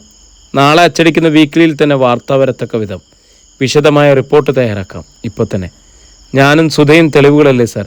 സംസാരിക്കുന്ന തെളിവുകൾ അല്ല. സുധയെ അവർക്ക് വിലക്കെടുക്കാം, നിന്നെ നിശബ്ദനാക്കാം. രാജ്യം അവരുടെ കയ്യിലാണ്, ഫോഴ്സ് അവരുടെ കയ്യിലാണ്, മഹത്വവും അവരുടേതാണ്. ടൈറ്റസ് അയാളെ തുറച്ചു നോക്കി. സുധയെ നമുക്ക് വീട്ടിലെത്തിക്കാം. നീ ഒളിവിൽ ചികിത്സയിൽ കഴിയേണ്ടി വരും. ആർദ്രയെ കൂടി നിന്നോടൊപ്പം രഹസ്യമായിട്ട് പാർപ്പിക്കണം. നിന്റെ കുടുംബത്തിന് ഒരു ഷെൽട്ടർ കണ്ടുപിടിക്കണം. അവരെ നാളെ അല്ലെങ്കിൽ മറ്റന്നാൾ ആഞ്ഞടിച്ചെന്നിരിക്കും. ജനദേവൻ പറഞ്ഞു നിർത്തി. ജനദേവൻ്റെ വീട്ടിൽ നിന്നും ടൈറ്റസ് ആർദ്രയെ ഫോൺ ചെയ്തു വരുത്തി. രാത്രിയിലെ സംഭവങ്ങൾ ആർദ്ര വിശദീകരിച്ചു. ടൈറ്റസ് തൻ്റെ റിപ്പോർട്ടിൽ അതുകൂടി ചേർത്ത് വെച്ചു. അർദ്ധരാത്രി ടൈറ്റസ് തൻ്റെ അമ്മയെയും അനുജൻ സാജനെയും കണ്ടു. തൻ്റെ മകൻ ജീവനോടെ കാണാൻ കഴിയുമെന്ന് ആ അമ്മയും തനിക്ക് അമ്മയെ കാണാനൊക്കെ ഒന്ന് ടൈറ്റസോ കരുതിയിരുന്നതല്ല. കൂടിക്കണ്ടപ്പോൾ അവർ സന്തോഷം കൊണ്ടും സങ്കടം കൊണ്ടും കരഞ്ഞുപോയി. ജനദേവൻ ടൈറ്റസിനെ ഒരു ആയുർവേദ ചികിത്സാലയത്തിലേക്ക് രഹസ്യമായി ചികിത്സയ്ക്ക് കയറ്റി. കോട്ടിനെ ആർദ്രയെ നിർത്തി. ആർദ്രയ്ക്ക് സന്തോഷമായി. ഇനിയൊരിക്കലും ആരും തന്നെയും ടൈറ്റസിനെയും തമ്മിൽ വേർപിരിക്കരുതേ എന്നായിരുന്നു അവളുടെ പ്രാർത്ഥന. അവൾ അയാളെ തൻ്റെ പ്രാണനെ പോലെ കരുതി. ജനദേവൻ തന്നെ സാജനെയും അമ്മയെയും ഒരു ലോഡ്ജിലേക്ക് മാറ്റിപ്പാർപ്പിച്ചിരുന്നു. മുഖ്യമന്ത്രി ചക്രപാണിയും തലയിൽ കയ്യിലും പരിക്കുണ്ടായിരുന്നു. കയ്യിൽ കടിച്ചു പറിച്ചതിൻ്റെ പരിക്ക്, തലയിൽ വെങ്കല പ്രതിമ കൊണ്ടുള്ള അടിയേറ്റതിൻ്റെ പരിക്ക്.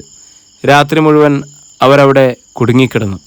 ടെലിഫോണുമില്ല, വൈദ്യുതിയില്ല, പോകാൻ പറ്റുന്ന വാഹനവുമില്ല. സുന്ദറും സംഘവും മുഖ്യമന്ത്രിക്ക് പ്രഥമ ശുശ്രൂഷ നൽകി. കാറ് കയറി കാല് ചതഞ്ഞ പോലീസ് ഉദ്യോഗസ്ഥർ മരുന്നും ചികിത്സയും കിട്ടാത്ത മലമുകളിൽ കിടന്ന് നിലവിളിച്ചു. എല്ലാം തകർന്നല്ലോ. ഷൺമുഖം ചെട്ടിയാർ ഇടയ്ക്കിടെ തലക്കടിച്ചു. അവൻ ചെന്ന് എല്ലാം വാരികയിൽ അച്ചടിച്ചു വിടും. നമ്മൾ ചെല്ലുമ്പോൾ കല്ലും ചാണകവും കഴുമരവുമായിരിക്കും നമ്മൾ എതിരേൽക്കുന്നത്. കസേര പോവും ഉറപ്പാ. താൻ പേടിക്കണ്ടടോ, മുഖ്യമന്ത്രി ആശ്വസിപ്പിച്ചു. അവൻ അച്ചടിക്കട്ടെ, തെളിവുണ്ട് അവൻ്റെ കയ്യിൽ. ഇല്ല, ഇവിടുത്തെ സ്ഥിതി നാളത്തെ ഒറ്റ ദിവസം കൊണ്ട് നമ്മൾ മാറ്റിമറിക്കല്ലേ. എൻ്റെ പരിക്കുകളും പോലീസുകാരുടെ പരിക്കുകളും കാർ അപകടത്തിൽ പറ്റിയത് ബംഗ്ലാവ് അടിച്ചു കഴുകി ചാണകവെള്ളം തളിക്കും. ഇവിടുന്ന് ആരും മയക്കുമരുന്നും സ്വർണവും കണ്ടെടുക്കില്ല. പകരം പുണ്യഗ്രന്ഥങ്ങളെ അവർക്ക് കിട്ടും. ആ പെണ്ണൊരു പ്രധാന തെളിവല്ലേ. നാളത്തെ ഒറ്റ രാത്രി പോരെ അവളെയും അവളുടെ തന്തയും വിലക്കെടുക്കുവാൻ. അവൾ ടൈറ്റസിനെതിരെ മൊഴി നൽകുന്നത് തന്നെ ഞാൻ കേൾപ്പിക്കാം. പക്ഷേ അവനല്ലേ ആദ്യം ചെയ്യും. എഴുതി വിടുന്നത് മുഴുവൻ ജനം അന്തം വിട്ടിരുന്ന് വായിക്കില്ലേ? എത്ര വായിച്ചാലും അത് തീരെ അങ്ങ് മാഞ്ഞു പോവുമോ, മറഞ്ഞു പോവോ? ജനങ്ങളെ അഭിമുഖീകരിക്കാൻ നമുക്ക് കുറച്ചിലാവില്ലേ? അതിനല്ലടാ നമുക്ക് ഈ തൊലിക്കട്ടി. ജനത്തിനോട് പോകാൻ പറ. നാളെ അവർ വായിച്ച് രസിക്കട്ടെ. മറ്റന്നാൾ നമുക്കൊരു പത്രസമ്മേളനം വിളിച്ചു കൂട്ടാം. ആരോപണങ്ങളെല്ലാം ഒറ്റയ്ക്കങ്ങ് നിഷേധിക്കുക. ഒറ്റ നിഷേധം. പത്രങ്ങൾ വെണ്ടക്കായിൽ അടിച്ചോളും. മുഖ്യമന്ത്രി തൻ്റെ പേരുള്ള ആരോപണങ്ങൾ ശക്തിയുക്തം നിഷേധിച്ചു എന്ന്, ജുഡീഷ്യൽ അന്വേഷണത്തെ നേരിടാൻ തയ്യാറാണെന്നും പ്രഖ്യാപിച്ചു എന്ന്. എന്നൊക്കെ മതിയടോ ജനത്തെ പറ്റിക്കാൻ. അവൻ വീക്കിലി അച്ചടിക്കാതിരിക്കാൻ നോക്കുന്നതല്ലേ കൂടുതൽ ഫലപ്രദം. അവൻ അച്ചടിക്കട്ടെ, നമുക്കും വായിക്കാലോ. അതിനിടയിൽ കയറിയാൽ നമ്മൾ തോൽക്കും. പ്രതികാര നടപടിയാണെന്ന് വരും. മറ്റു പത്രങ്ങളിലൂടെ ചിലപ്പോൾ വാർത്ത പുറത്തും വരും. അതൊന്നും വേണ്ട. അവൻ്റെ വാരികയിൽ വരുന്നതൊക്കെ നിഷേധിച്ചു കഴിഞ്ഞാൽ പിറ്റേ ദിവസം നമുക്കവൻ്റെ ഓഫീസ് പൊട്ടിക്കാം. പിന്നെ അവൻ ജീവിതകാലത്ത് വാരിക ഇറക്കില്ല. അവൻ്റെ കിടുങ്ങാമണി വരെ നമുക്ക് കണ്ടുകെട്ടാം. അതാ നല്ലത്. മുഖ്യമന്ത്രി ചിരിച്ചു. അപ്പോൾ തലയിലെ മുറിവ് വിങ്ങി ബാൻഡേജിൽ നിന്നും ചോര കിനിഞ്ഞു. ഉച്ച കഴിഞ്ഞ് നമ്പ്യാരെത്തിയതോടെയാണ് ചക്രപാണിക്കും സംഘത്തിനും ബാഹ്യലോകവുമായിട്ട് ഒരു ബന്ധമായത്. നമ്പ്യാരെ രാത്രി മുഴുവൻ ടെലിഫോൺ ചെയ്യുകയായിരുന്നു. ലൈൻ കിട്ടിയില്ല. രാവിലെ ഇങ്ങോട്ട് പുറപ്പെടുകയാണ് ഉണ്ടായിരുന്നത്. ടൈറ്റസും പെൺകുട്ടിയും രക്ഷപ്പെട്ടതറിഞ്ഞ് നമ്പ്യാർ ഞെട്ടി. ആർദ്രയെ തട്ടിക്കൊണ്ടുവരാനുള്ള ശ്രമം പരാജയപ്പെട്ടത് അയാൾ അറിയിച്ചു. ആ പോട്ടെ, എത്ര നാൾ നമ്മുടെ കയ്യിൽ വരും? അതുകൂടി ചേർത്ത് അവൻ എഴുതട്ടെ, നമുക്ക് നിഷേധിക്കാമല്ലോ. ആ ഹോസ്റ്റലിലും പരിസര പ്രദേശങ്ങൾക്കും കൂടി എന്നാ വില വരും? അതങ്ങ് വിലക്കെടുത്താൽ തീരുന്ന പ്രശ്നമല്ലേ ഉള്ളൂ, മുഖ്യൻ പറഞ്ഞു നിർത്തി. അക്ഷരം വാരികയിൽ അച്ചടിച്ചു വന്ന വാർത്തകൾ സംസ്ഥാനത്ത് ഒരു കോളിളക്കം സൃഷ്ടിച്ചു. മുഖ്യമന്ത്രിയും ആഭ്യന്തരമന്ത്രിയും പോലീസ് സൂപ്രണ്ടും കൂടി ഒരു പെൺകുട്ടിയെ തട്ടിക്കൊണ്ടുപോയി ബലാത്കാരം ചെയ്യുക, മയക്കുമരുന്നും കള്ളക്കടത്ത് വസ്തുക്കളും ആയുധങ്ങളും നിറച്ച കാട്ടിന് നടുവിലുള്ള ബംഗ്ലാവിലേക്ക് ടൈറ്റസിനെയും തട്ടിക്കൊണ്ടുപോവുകയും കൊലപ്പെടുത്താൻ ശ്രമിക്കുകയും ചെയ്യുക. ടൈറ്റസിൻ്റെ പിതാവ് ഡേവിഡിനെയും രാമനാഥൻ്റെയും ചെല്ലയ്യയുടെയും ഹർഷയുടെയും ടെസ്സിയുടെയും മറ്റനേകം പേരുടെയും കൊലപാതകത്തിലെ പോലീസിനും മന്ത്രി മുഖ്യവനും ആഭ്യന്തരമന്ത്രിക്കും കൈയുണ്ടായിരിക്കുക. വനിതാ ഹോസ്റ്റലിൽ നിന്നും രാത്രിയിൽ പെൺകുട്ടിയെ ബലമായി പിടിച്ചുകൊണ്ടുപോകാൻ പോലീസിന് ഉപയോഗിക്കുക. ആരോപണങ്ങളുടെ നീണ്ട പട്ടിക അവസാനിക്കുന്നില്ല. ജനം ഞെട്ടിത്തെറിച്ചിരുന്നു. മറ്റു പാത്രങ്ങളും സംഘടനകളും പ്രതിപക്ഷ പാർട്ടികളും ഭരണ നേതൃത്വത്തിനെതിരെ ആഞ്ഞടിച്ചു. മുഖ്യമന്ത്രിയും പരിവാരങ്ങളും ഗൂഢമായി തങ്ങളുടെ വസതികളിലേക്ക് തിരിച്ചെത്തിയിരിക്കുന്നു. ഇടിച്ചു കയറി വന്ന പത്രലേഖകരോടും റിപ്പോർട്ടർമാരോടൊക്കെ മുഖ്യമന്ത്രിയും ആഭ്യന്തരമന്ത്രിയും ചാഞ്ചല്യലേശമന്യെ വിളിച്ചു പറഞ്ഞു, ഇന്ന് തീരെ സുഖമില്ല. നാളെ വിളിച്ചു കൂട്ടുന്ന പത്രസമ്മേളനത്തിൽ വെച്ച് എല്ലാ ആരോപണങ്ങൾക്കും കൃത്യമായിട്ടൊരു മറുപടി പറയുന്നതായിരിക്കും. ജനദേവൻ കാലത്തുണർന്നു. ദിനചര്യങ്ങൾ കഴിഞ്ഞു. വിൽപത്രമെടുത്ത് ഒരിക്കൽ കൂടി വായിച്ചു നോക്കി. അക്ഷരം വാരികയുടെ ടൈറ്റിലും അപ്പേരുള്ള സകല വസ്തുക്കളും ടൈറ്റസിൻ്റെ പേരിൽ എഴുതി വച്ചിട്ടുണ്ട്. ബാക്കി വസ്തുവകൾ ഭാര്യയുടെ പേരിലും എഴുതി. തൻ്റെ ഭാര്യയെയും മക്കളെയും നോക്കേണ്ട ഉത്തരവാദിത്തം ടൈറ്റസ് ഏറ്റെടുക്കുമെന്ന് അയാൾക്കുറപ്പുണ്ട്. 11 മണിക്കാണ് മുഖ്യമന്ത്രി വിളിച്ചുകൂട്ടുന്ന പത്രസമ്മേളനം. പാസുണ്ട്. 9:30 ജനദേവൻ ഭാര്യയോടും മക്കളോടും യാത്ര പറഞ്ഞ് വീട്ടിൽ നിന്നിറങ്ങി. അയാളുടെ കാറ് കാഞ്ചന രാമനാഥൻ്റെ വീട്ടുമുറ്റത്ത് നിന്നു. കാഞ്ചനയും വേലക്കാരിയും വീട്ടിലുണ്ടായിരുന്നു. ആരാ, എന്ത് വേണം? വേലക്കാരി ചോദിച്ചു. ജനദേവൻ അവരെ തള്ളി മാറ്റി അകത്തേക്ക് കിടന്നു. നേരെ കാഞ്ചനയുടെ മുറിയിലേക്ക് ചെന്നു. കാഞ്ചന മേക്കപ്പ് നടത്തുകയായിരുന്നു. തന്നോട് ആര് പറഞ്ഞു ഈ മുറിയിലേക്ക് കയറി വരാൻ? കാഞ്ചന പരിഭ്രമത്തോടും ദേഷ്യത്തോടും കൂടി ചോദിച്ചു. ജനദേവൻ അവളുടെ തൊട്ടടുത്ത് നിന്നു. സ്ത്രീഹത്യ പാപമാണെന്ന് ഞാൻ പഠിച്ചിട്ടുണ്ട്. എങ്കിലും കൊല്ലുമെന്നത് തീർച്ചയായും പുണ്യമായിട്ടേ ഈശ്വരൻ കരുതൂ. അയാൾ അവളുടെ ചെന്നിയിൽ പിസ്റ്റൾ മുട്ടിച്ച് വലിയ ശബ്ദമില്ലാതെ വെടിപൊട്ടി. പിസ്റ്റലിൻ്റെ കുഴലിലേക്ക് ചോര ചീറ്റി. ഒന്ന് ഞരങ്ങുക പോലും ചെയ്യാതെ കാഞ്ചന വീണു. ആ രംഗം കണ്ട് നിലവിളിച്ച വേലക്കാരിയുടെ വായി അയാൾ മൂടിക്കെട്ടി. കൈകാലുകൾ ബന്ധിപ്പിച്ചു. പിന്നെ വാതിലടച്ചിറങ്ങി. കൃത്യം 11 ജനദേവൻ പത്രലേഖകർക്കിടയിലെ മുൻനിരയിൽ തന്നെ സ്ഥാനം പിടിച്ചു. മുഖ്യമന്ത്രി ചക്രവാണി എത്തി. കൂടെ ആഭ്യന്തരമന്ത്രി ഷൺമുഖൻ ചെട്ടിയാർ, മകൻ സുന്ദർ, SP നമ്പ്യാർ എന്നിങ്ങനെ അല്പം കഴിഞ്ഞപ്പോൾ സർവാഭരണ വിഭൂഷിതയായി ഒരു പെൺകുട്ടിയും, സുധ. കൂടെ അവളുടെ മാതാപിതാക്കൾ, പിന്നെ വനിതാ ഹോസ്റ്റലിലെ മേട്രൺ, ഏതാനും അന്തേവാസികൾ. പത്രസമ്മേളനം തുടങ്ങി. അക്ഷരം വാരികയിൽ വന്ന ലേഖനത്തിൻ്റെ അടിസ്ഥാനത്തിൽ നിങ്ങൾ ഉന്നയിക്കുന്ന എല്ലാ ആരോപണങ്ങളും ഞാൻ നിഷേധിക്കുന്നു. ആദ്യം മുഖ്യമന്ത്രി പറഞ്ഞു. പിന്നെ ആഭ്യന്തരമന്ത്രി പറഞ്ഞു. പച്ചക്കള്ളങ്ങളാണെല്ലാം. ഒരു ഗൂഢസങ്കേതത്തിലും ഞങ്ങൾ പോയിട്ടില്ല. ആരെയും ബലാത്കാരം ചെയ്തിട്ടില്ല. കൊല്ലാൻ ശ്രമിച്ചിട്ടില്ല. കള്ളക്കടത്തും മയക്കുമരുന്നും ഇത്യാദികളുമായിട്ട് ഞങ്ങൾക്കൊരു ബന്ധമില്ല. എല്ലാം ഞാൻ നിഷേധിക്കുന്നു. സർ, അങ്ങയുടെ കയ്യിലും തലയിലുമുള്ള പരിക്ക് സുധ എന്ന പെൺകുട്ടി അങ്ങയെ ആക്രമിച്ചപ്പോൾ no no no no no ഞാൻ കുളിമുറിയിൽ തെന്നി വീണിപ്പോഴുണ്ടായിരുന്ന ആ പരിക്കുകളാണിത്. ആ കുട്ടിയും ഞാനും തമ്മിൽ യാതൊരു ബന്ധവുമില്ല. നിങ്ങൾ ചോദിച്ചു നോക്കൂ. പത്രലേഖകർ സുധയെ വളഞ്ഞു. എന്നെ ആരും തട്ടിക്കൊണ്ടി പോയിട്ടില്ല. അക്ഷരം വാരികയിൽ വന്നതെല്ലാം കെട്ടുകഥകളാണ്. മാനനഷ്ട കേസ് കൊടുക്കുന്നുണ്ട് ഞാൻ, സുധ പറഞ്ഞു. ജനദേവൻ അത് കെട്ടി ചിരിച്ചു. മാനനഷ്ട കേസിനെതിരെ ടൈറ്റസ് പിടിച്ചു നിൽക്കാൻ ഇവിടെ ടേപ്പ് ചെയ്ത വിവരം മതിയെന്ന് അയാൾക്കറിയാമായിരുന്നു. ഒരു പെൺകുട്ടിയെ ഹോസ്റ്റലിൽ നിന്നും തട്ടിക്കൊണ്ടുപോകാൻ SP റാങ്കിലുള്ള ഒരു പോലീസ് ഉദ്യോഗസ്ഥൻ മുഴുവനാക്കാൻ പത്രലേഖൻ നമ്പ്യാർ അനുവദിച്ചില്ല. പച്ചക്കള്ളം, കെട്ടുകഥ. ഇത് വനിതാ ഹോസ്റ്റലിലെ മേട്രൺ, അവിടെ താമസിക്കുന്ന കുട്ടികളിതാ, ചോദിച്ചു നോക്കൂ. പത്രലേഖകരുടെ ചോദ്യത്തിന് മേട്രനും അന്തേവാസികളും മറുപടി പറഞ്ഞു. യാതൊരു അനിഷ്ട സംഭവങ്ങളും ഹോസ്റ്റലിൽ ഉണ്ടായിട്ടില്ല. അക്ഷരം വാരികയിൽ വന്നതെല്ലാം പച്ചക്കള്ളം. ഇനി ആർക്കെങ്കിലും എന്തെങ്കിലും ചോദിക്കാനുണ്ടോ? മുഖ്യമന്ത്രി വിജയാഹ്ലാദത്തോടെ എല്ലാവരെയും നോക്കി. ജനദേവൻ എഴുന്നേറ്റു. സാർ, താങ്കൾക്ക് ക്രൂരമായ കരകൗശലങ്ങൾ കൊണ്ട് ഈ ഈശ്വരൻ്റെ ശിക്ഷയിൽ നിന്നും രക്ഷപ്പെടാം. താങ്കൾക്ക് കോടതിയുടെ ശിക്ഷയിൽ നിന്നും രക്ഷപ്പെടാം. അധികാരം ശക്തിയും ഉപയോഗിച്ച് തെളിവുകൾ മായ്ച്ചു കളഞ്ഞാൽ മതി. താങ്കൾക്ക് ജനങ്ങളുടെ മേൽ ശിക്ഷയിൽ നിന്നും രക്ഷപ്പെടാനാവില്ല. ആരോപണങ്ങളുടെ മേൽ ആവർത്തിച്ച് നടക്കുന്ന നിഷേധങ്ങൾ കൊണ്ട് അവരുടെ കണ്ണിൽ പൊടിയിടട്ടാൽ മതി.